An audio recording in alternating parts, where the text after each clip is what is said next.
everybody back to Unfazed Under Fire. I'm David Craig Utz, the Resilient Leadership Guy, your host and moderator for this show.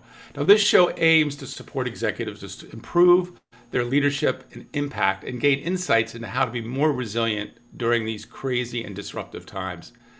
Today, I'm very excited to add another addition to my Navigating the Top series. And during this series, I interview current and former seasoned and trailblazing executives and ask them to share a little bit about their journey. The goal is to hear how they navigate leadership to build great cultures and high-performing teams. But additionally, I also explore how these executives are navigating the challenging times we find ourselves in. Now, on today's show, I'm very privileged to be joined by Kelly Tsea, the Chief Operating Officer of Curriculum Associates. And Curriculum Associates' goal is to empower teachers with tools, resources, and research so they can help every learner grow to their personal best. And for more than 50 years, Tsea has worked with teachers to develop educational solutions that provide insight and put insight into their hands, help to tailor instruction to each learner's needs, and save time with evidence-based solutions proven to work. Now, Kelly has an amazing career and spent much of her time in senior finance positions at Proctor Gamble, Iron Mountain, and then started as Chief Financial Officer at Curriculum Associates 4 years ago. Then last year, she was promoted to Chief Operating Officer and is currently attending to strengthening the customer experience among other projects there. And I do not hesitate to say that Kelly is one of the most natural and talented leaders I've ever had the privilege to work with as a coach in my 27 years. So I want to thank you for joining me today, Kelly. I appreciate you coming onto the show. Thanks, David. So kind of you to say. I was trying to reflect Yeah. back, and I think we've been working together for almost 5 years now. I feel Yeah. very grateful for all that I've learned from you. Oh, thank you, Kelly. I really appreciate it. Well, maybe we can start by just learning a little bit more about your background to becoming to the point you became COO of Tsea. But let's go back earlier in your career, and think about how you started, and thinking about some of the most seminal moments that may have shaped who you are today as a business leader. So if you could just share a little bit about your story and your early career and what kind of you think are those moments that sparked you towards leadership. Yeah, sure. Great question. I started my career as a chemical engineer. So I went and I didn't really know exactly what I wanted to do, but I loved math and science. And I kind of steered towards engineering and studied chemie. That's actually where I met my husband. So we're both dorky Wow. chemical engineers. And we used to pass notes on a TI-85 calculator. So pretty dorky. So yeah, we met back in college, and I went off to work at Procter Gamble, and I started my career on the manufacturing plant floor. And my job back then was to help solve issues in the plant, making it a little bit more efficient and productive, and solve hard problems with great people each and every day. And I loved that work. I loved being in the manufacturing plants. I learned a lot from the colleagues around me, learned about root cause analysis, learned about things about being proactive and making sure equipment and people were well trained. And I got some really great experience. Did that for a few years, decided that I wanted to go to business school. I got really Hmm. interested in working on some initiatives while I was in product supply. And I got really interested in the customer. I got interested in the Hmm. customer in terms of why were they buying our products? And at the time we were working on shampoo. So why were they buying in hair Hmm. color, hair dye? And so why were they interested in it? Who were we marketing to? What kind of products were we making? How much would they charge for it? And I got really, really interested and decided to go back to business school. So I went back and studied part-time. So a couple days a week, I went with some colleagues from product supply. And at the time I was in Connecticut, and we took turns driving into the city and learning at night. And after I completed that, I decided to get more involved on the business side and switched over to finance and accounting. And what I found there, it was more of the same. It was solving issues. It was working Hmm. with great people, trying to figure out a business plan, but it's from a very different lens. And so I went on within P&G. I had great mentorship. I had Yeah. Great opportunities to learn from people, great training and development. I spent time across 3 different sites. So I started in Connecticut. I was in Cincinnati, and then brought me back to my roots, which is on the East Coast in Boston, where my husband and I both have family on the East Coast. And I worked at Gillette for about 9 years and in the finance area. And some of my roots did bring me back to product supply and thinking about the Gillette manufacturing strategies. I had so much fun and learned from such great colleagues. Yeah. Yeah. And I decided to switch over to Iron Mountain at one point. There was a cool opportunity there. And they were working on transformation. And the idea of transforming a business model and learning how to do that. I had a great CFO there who pulled me over, and I had some great learnings for a couple of years. I was actually not looking for a role, but at the time it was COVID. And if you're working in finance, you couldn't see in front of you. People didn't know Right. how much cash is around. People were trying to save roles or making sure people were okay, checking on colleagues. And I got this call about this opportunity at Curriculum Associates, maker of iReady. I didn't really know about this industry. I knew about the hardcover books, the core curriculum, the books that we all put our paper bags on every year at the Right. start of the school year. Right.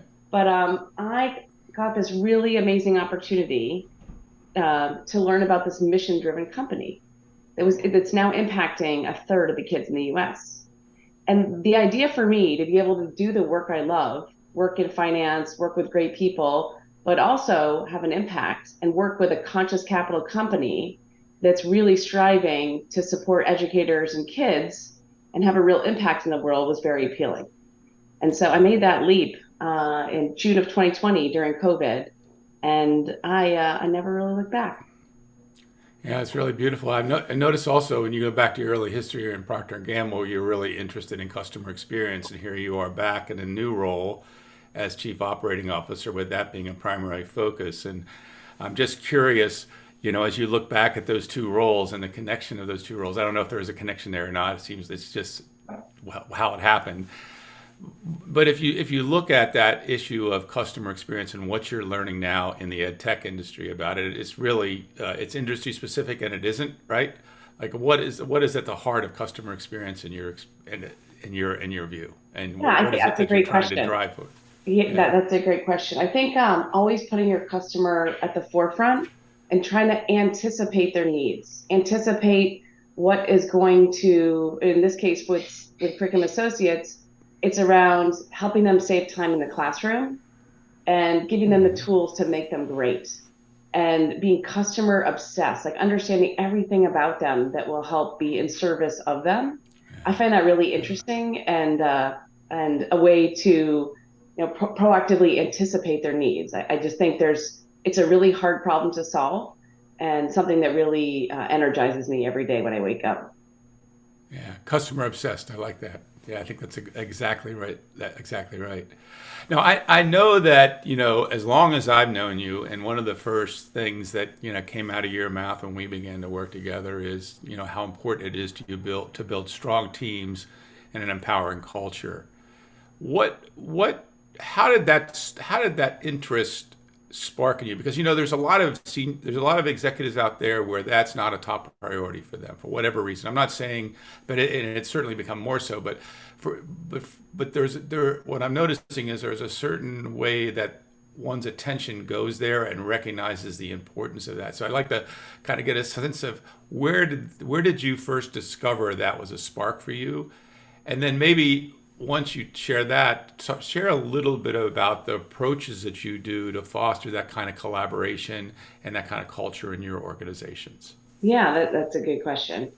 If I think about from a business perspective, the most important things, I think of it in 3 lenses. I think about the people we serve externally, students and educators. In my former days at P&G, it was providing great products and getting, solving things for people. At Iron Mountain, it was about transforming and helping people unlock insights. So it's about the external impact you can have. Secondly, there's value creation, like where all these are businesses and need to be productive and efficient and whatnot. But a really important vector is the employee experience and thinking about creating an environment in which you're giving employees the right tools to succeed, creating a culture where people want to be there every day. They want to bring their best. They want to be their best, and allowing them to work on the things that have the highest value. And if I think about from a team perspective, um, I think first of all, it's always doing the right thing. Always doing the right Mm. thing is at the core. And then creating the right team and the right culture. I think that's actually what produces the impact and the value creation. And focusing on having the right people in the right roles, empowering them, giving them the right space to make decisions, um, helping them achieve things that maybe they didn't know was possible, and giving them all the right Yeah. support. I really do believe in being transparent and direct with folks. I think that's how people learn. That's how I got that gift early on in my career, where I had great managers and bosses who gave me the direct feedback that may not That you have felt needed. great in the moment, but certainly helped me be better and learn. And then just being relentlessly focused on the culture.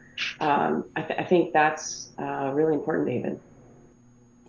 Well, I guess I would like to follow up on that comment you made about all the great comments you made about people and culture, and look at a specific time in any of your jobs when you came, may have been when you came into to CA, could have been in other roles at Iron Mountain, other places, where you had to come in and recalibrate things because you're now a new leader in that situation. And Yeah, let me tell you when you about. Yeah, walk I it, have an example that yeah, goes kind of far back, but it's something yeah, that it's kind of sure. memorable for me. It's actually when I was a first-time manager, and it was a lesson that I learned. And I had, I was super excited to have my first team. I was pretty inexperienced, and these team members were literally veterans in their roles, like real experts, knew the business really well, and I was coming in with very little knowledge of what they did and how they did it. And I came in thinking that I had to know everything to be a great manager. So I acted like I knew a lot. So I just was like, oh, I'll just show up and pretend like I know a lot, even though I didn't. And as a result of that, I was a little bit standoffish. It made me feel a little bit Hmm. cold. And needless to say, the team was very reluctant to let me into their circles and let me into their day to day. And I realized I did not have a very good strategy back then.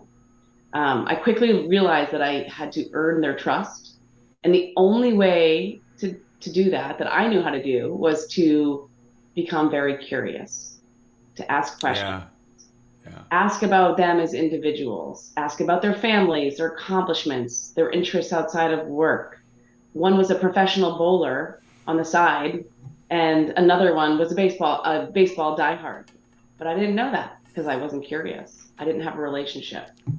And then they Yeah. began interacting with me more, and I started becoming even more curious and work about their work. And I approached my job more as a problem solver with them versus someone who had to have all the answers.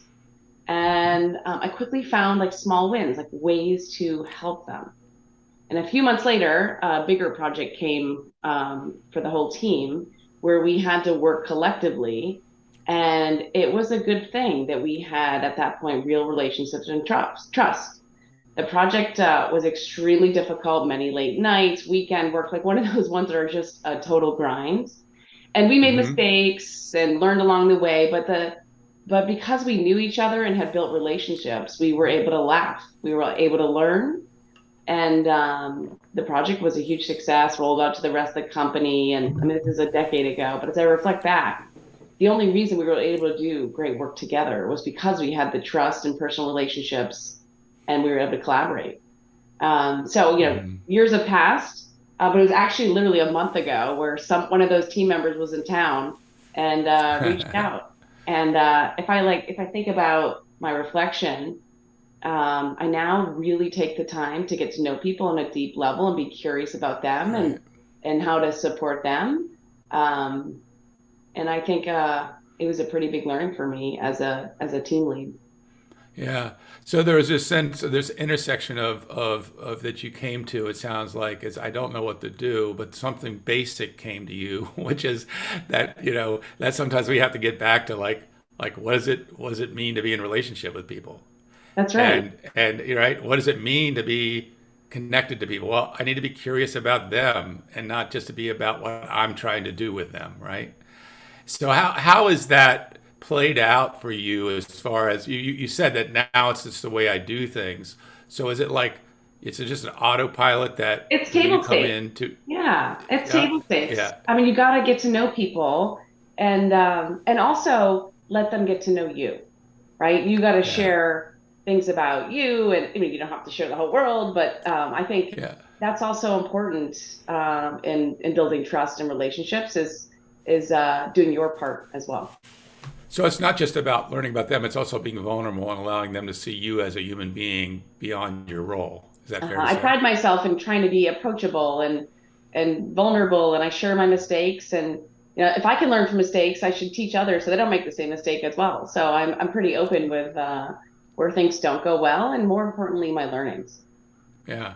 Well, I know that about you because I've talked to a number of your direct reports, and I know that that's one of the things they say about you, that you're real and authentic, and they know you as a human being, and it makes a difference, makes a huge difference. Uh, yeah, so it's interesting that as you look at how that impacts a team over time, because it's not just you getting to know them, it's also encouraging others on the team to get to know each other. So, what do you do in those situations? What do you found as some of the best ways for the team to kind of connect to each other, to foster relationships with each other? Because as you know, if that relationship with you and your direct reports is important, you must also know your direct reports having relationships with each other is important. So, what are some things you do to encourage that? Yeah, I think building space, and we're all busy going a million miles an hour, have lots of meetings on calendar. So at least once a quarter, I try to build in time for space, whether it be a meeting or some sort of regular connection where it's not all about the work. It's about building space for other people to share leadership lessons or learn from each other or share an example. So just building in that space and time is really key for a team to be able to share and learn from each other. So I try to build in that Yeah, time on some sort of regular cadence because if you don't build it in, it just won't happen. And so yeah. I find you got to just put it on calendar and honor it. Well, it's making it a priority, and it's making it as a as an important element in building the team and recognizing. And I think so many times you've got so many things. I just did a blog post on how we can drift away from priorities, drift away from what's important. And if you don't have those things top of mind and they're not embedded in the way that you operate, then they can be left off to the side, right? Because it's really easy to get you have so much urgency in your role that happens. There's so many things come at you every day. Something new, right, can come at you, and so keeping that top of mind is absolutely critical. And that you do that, so it's like you make sure that okay, when you're attending to thinking about your direct report, you're attending to when's the last time or how we have that connection, and you maintain it. Is that correct? That's right. That's Is that exactly fair? right. Yeah, It's yeah, an yeah, ongoing yeah. nurturing of a relationship like we have with our family. Right, Yeah. right, exactly, exactly. Well, this is a thing. I know that you coach girls basketball, right? Yes, I do. Although I will say, David, Yes. I've been coaching the same team. They were third graders, and now they're in high school. So I'm no You're still longer coaching them? officially a girls basketball Yeah, coach. They far gotcha. exceeded my skill sets now, As but a I've it's been a really fun journey over the last 6 years with the same team. that's a lot of fun. That's a fun. Well, is there anything you relate to that experience versus your corporate experience and saying, what is common about that experience? Because you're coaching your teams, right? You're not coaching, obviously not coaching third graders at your job, but there is this is there any commonalities would you say that you have found in coaching a girls team versus coaching your direct reports? If you would say, I'm Oh, that's maybe interesting. I catching you a little, actually, yeah, yeah. I haven't thought about that, but there are some similarities. My role is the coach of the basketball team, and I'm a co-coach. But my role has been to help develop the girls as individuals, skill Hmm. sets, mindset on the courts, helping them be great teammates, helping them Hmm. teach them how to lose and how to like lose with grace and win with Right. grace. There are lots of ups and downs over the years and tears, some Sure, really sure, fun sure. times, but also I view it from two aspects. Like one is I can always see the potential in those kids and helping them. They may not see it, may not feel it at the beginning of a season, but helping those girls stop and um, recognize the progress, celebrate the successes throughout the season. And we would have regular discussions like what are your at the beginning of the season we pulled each teammate aside and said what are your goals for the year. I mean these are imagine third graders all the way through eighth graders, Yeah, but helping them right. define their goals and helping them work on them and check in on them over the year and fostering that collaboration and teamwork together. So I think there's a Yeah, lot of things to be learned that are super yeah. applicable to the corporate world too. Yeah, because I'm sure that you've had a number of direct reports, and look, thinking about yourself, thinking about your mentors, all the way back from Proctor Gamble to the current day, seeing potential in you, right? That they saw in you, and pulled it out of you, and you've turned that around. And I imagine that many times you're seeing more possibility for your directs, and maybe sometimes they do, right? Would that be 100%. fair to say? That's the Right? best part about being a manager is being able to help and support people exceed their own expectations. Yeah, yeah, yeah. And you've had some great wins along the way with that, and really I people think I've show been up the at. lucky one. I'm the one that gets to learn from them as well. There's always Well, that's the truth, right? Yeah, that is the truth. Yeah, I mean, I learned so much from you and all my clients. I'm a much better coach because of them, it's been one of and my that. I actually thought once I finished business school, I thought that I was done learning. I was like, that's it. No more tests, no more learning. I am done with learning. I think it's been the most interesting thing for me. Over the past year, that's all I've done. I've been on a learning journey. And Yeah, I think it's also been the thing that's made me feel so fulfilled is the constant learning journey, learning new things, learning new skills, diving into different industries. I recently went to a sales boot camp, and so I think that's actually the secret that no one tells you when you're younger, like that life is about learning. it never stops. And when you think it stop, I think some of the people that I've seen in corporate world, when they think it stops and they become the expert, that's when it can really be a stopper in your effectiveness as a leader, right?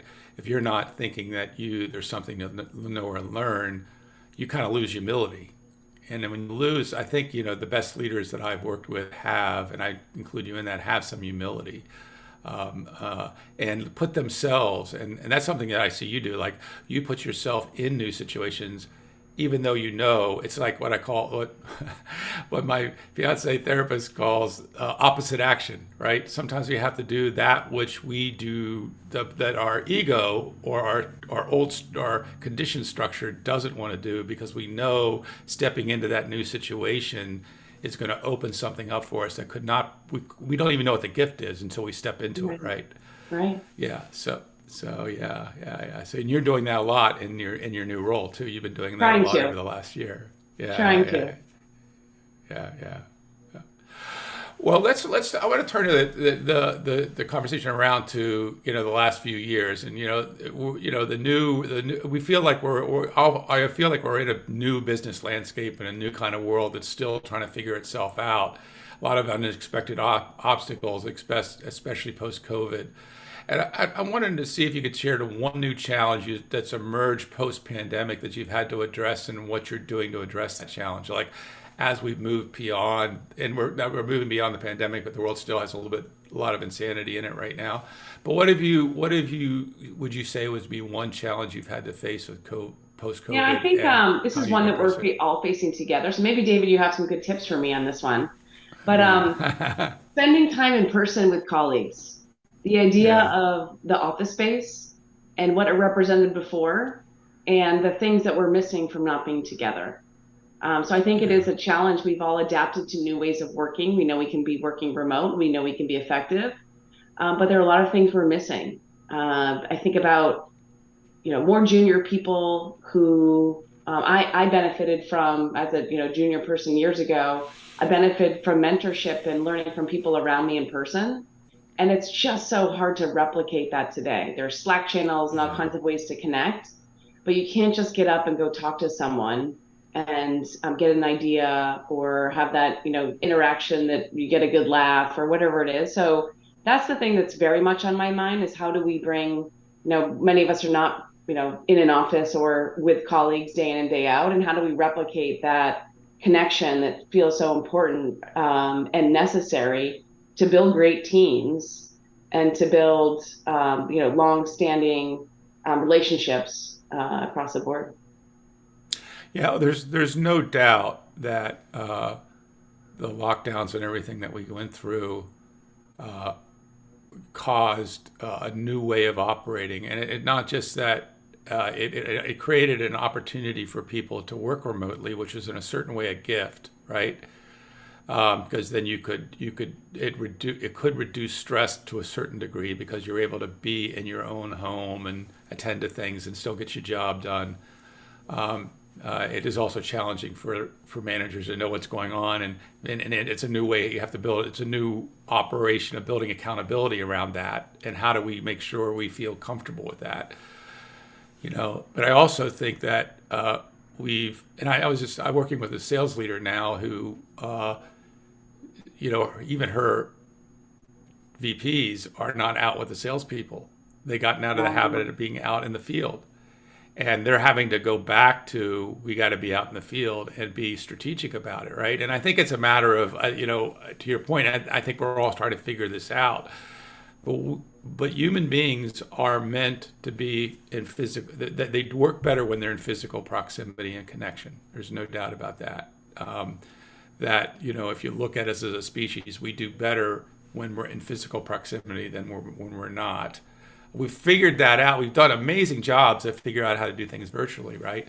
But I think it's a matter of like people being strategic about that. And like I know you're doing that in certain ways, like let's connecting with people to go for a walk, Yeah, I'll go for a walk, I'll or go for a hike with people, but yeah, I do miss being in an you miss environment the on a yeah, regular yeah. basis and trying to think about, how we do that a little bit more often going forward. Yeah, and then there's a resistance in a certain way for the employee population to come back into that flow as well, understandably. But I think it's a matter. This is what organizations are all grappling with now, and how do we kind of create that opportunity to work together and make that. And I know there's retreats and things like that, but it's still not the same as day to day experience. So I miss yeah, it. yeah, yeah. So it's a matter of we have to all figure that out, and how do we enroll people back into that, and a certain pattern that allows them to still have the hybrid model but still be together. It's a work in progress. And related to this, because a lot of that ability to work virtually did create a more balanced life, possibly. But that is also a critical issue that you have to face as a leader, right? Because we've also seen increasing levels of burnout in the executive ranks and throughout organizations, and a certain way, being on all the time. This virtual reality has almost created a being on all the time thing. Like you should now be just available on Slack, or you should be Right. like be able to whatever. So how do you create harmony between your personal responsibilities and the desire to create value, and that because you get filled up with passion for what you're doing, and at the same time you have to take care of personal well-being, because if you don't take care of the physical experience, at a certain point it stops working as well, right? Yeah, So that's what are right. some of the strategies that you've engaged to take care of your well-being in Yeah, it's a all of good this? question. Well, first of all, I like how you're phrasing it. It's about harmony because a lot of people would ask me, what do you do around work-life balance? If you ask me that question, I would tell you I don't believe in work-life balance because there's no perfect Yeah, balance at any moment. But I do right. believe in harmony and I do believe in the resilience loop. So finding reinforcing behaviors that can bring you more work joy and energy and finding those I had a colleague, this is a long time ago. I was actually a boss, and this person told me, Kelly, if you don't set your own boundaries for work, no, how can you expect anyone else to respect them? So you first have to set your own boundaries, and then you have to show others that you respect them. And that's a work in progress, right? For me, this idea of being very clear during a period of time, whether that's 3 4 months. I intentionally reset every 3 to 4 months to think about what's most important to me over the next period of time. And then once I define those, I relentlessly try to respect them. And I'm not always perfect at Yeah. that, but I'll give you an example. There was a period earlier this year when I was shifting roles, and it was really important that I got out and traveled and got into classrooms and spent time with people and learned to really understand the customer experience. And I did that relentlessly. I got to 22 states in a really short period of time. And but then I hit pause, and I have a freshman in high school this year, and it's really important to me that I'm there to support her during her transition to high school. It's a big deal. You It's a couldn't big pay me deal. any Yeah. amount of money to go back to high school. There's no, Yeah, to me either. and so, but that's my priority right now, Yeah, and I'm relentlessly yeah. protecting my time. I'm getting to games, as soccer games whenever I can. But for me, the balance and the harmony really comes from reinforcing things that bring me energy and work joy and personal joy. And so being with my family, trying to be present when I've allotted that time on the weekends or whatnot for hiking and biking or walks or anything that brings vitamin D and I can be with my kids and family. And at work, making sure that I'm present for when the times I've blocked there to make sure I can bring my best and trying to set those boundaries. Now, does that mean that sometimes I'm working at 10 o'clock at night or that I'm late for a soccer Yeah. game or whatnot? It is that harmony, but making sure I check in every few months to make sure it's still working is something that one of the practices and mindsets that I'm trying to do on a more regular basis. But it feels like it feels like a endless work in progress, David. Yeah, well, it is. It is. We have this idea, and I think, even I've woken up to this over the last several years, that there's some model we can follow or some set of principles we can follow. We love our books, our ideas and our thoughts, and you know, uh, you know, uh, and they have their tips and tricks and the hacks that we can do and the things that we should be focusing on. But at the end of the day, we're figuring that out moment by moment and day by day, aren't we? And Definitely. and if you say I'm going to cut off at 5 o'clock and that's it for the day, and you make that decision, well, that doesn't work very well when you have demands that you have, and sometimes you do have to work later, or you have a busy week. The to me the challenge is making sure that I don't get in a pattern, because I think it's easier to get in a pattern of go go go than get in a to stop and take a break. Like there can be a motor, I know when your motors get going, it's hard to kind of slow you down, because you're so engaged, and we can sometimes forget about our physical experience and our other relationships just because of that. So it is a you know at the core of it is being attentive and self-aware of your own experience, That's right. Trying to be in tune and knowing when you're at a Yeah. breaking point or knowing when you're at going through a tough period and knowing yourself well enough when you need to pause and put your own oxygen mask on first.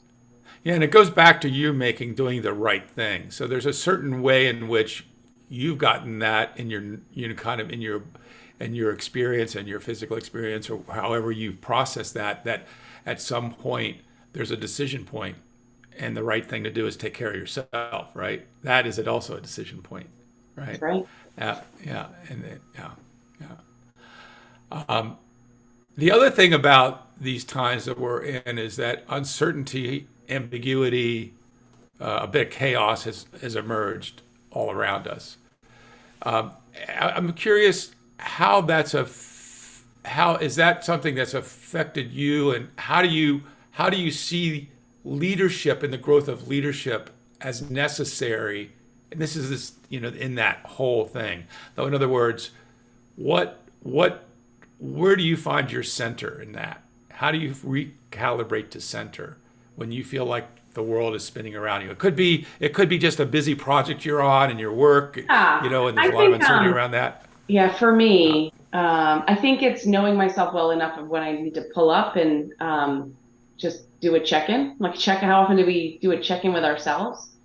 But I have learned that it's not perfect, but I think it's something you actually taught me, David, which is, during the chaos, during the challenges, the uncertainty, focusing on knowing your purpose and focusing on your purpose and realizing that that's actually the most important thing is remembering why you're doing what you're doing.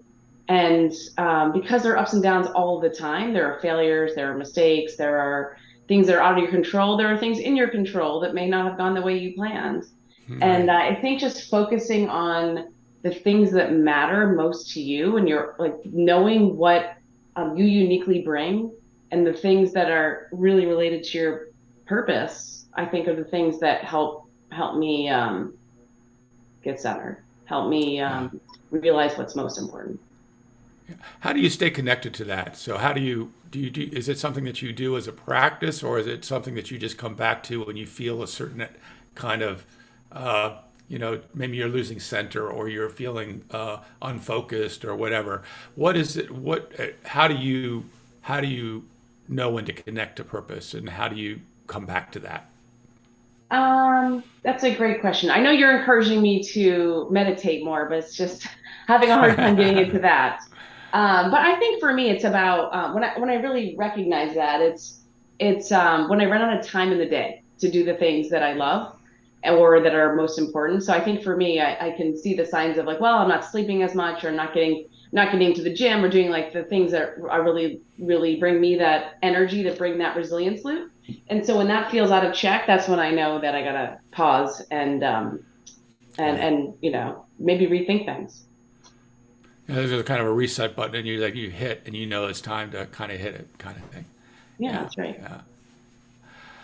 So if you were this is kind of going another direction a little bit, but if you were you saw somebody that's getting into a new executive role, they're moving from manager into maybe a director or a VP role, and you wanted to tell them three things to keep in mind as they move into it, because that's a different transition, right? You're moving into a completely different territory of operating.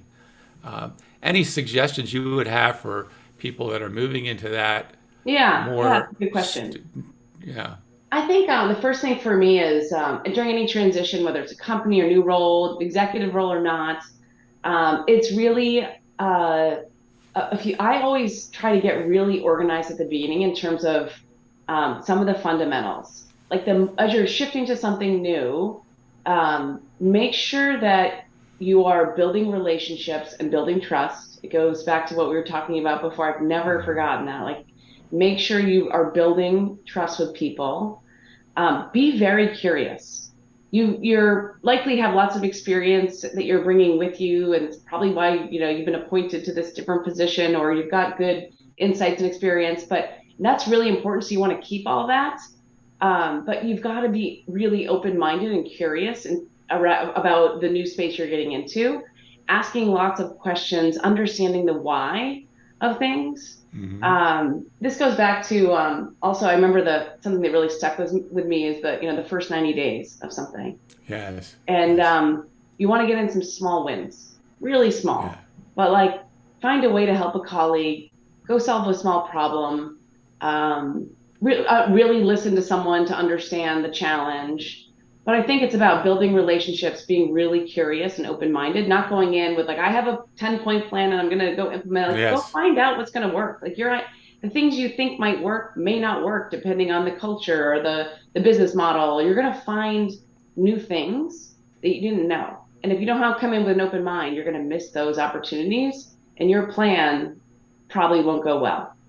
And then try to get early wins in. Try to help somebody solve something. Yeah.